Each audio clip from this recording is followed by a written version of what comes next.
Hi friends, எல்லாருக்கும் good morning. எனக்கு சிம்பிளாக ஒரு பொருள் எப்படி பண்ணாதுன்னு பார்க்கலாம். இப்போ ஆஃபீஸ் போகலாம், கட் பண்ணி வதக்கி சேர்த்து வெண்டைக்காய் ரொம்ப கஷ்டமாக எனக்கு தெரியும்.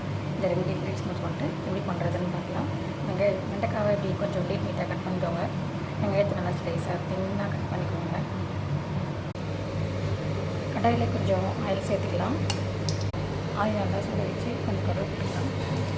கடுகு நல்லா பொரிஞ்சு முடிச்சோன்னு வெங்காயம் போட்டுக்கலாம்.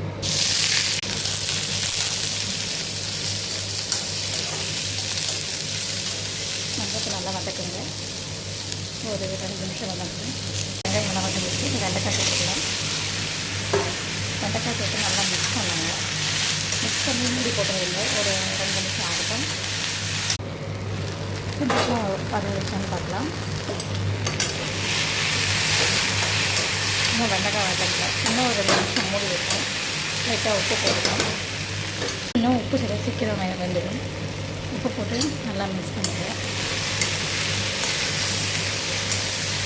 மறுபடியும் ஒரு 2 நிமிஷம் மூடி வைக்கலாம்.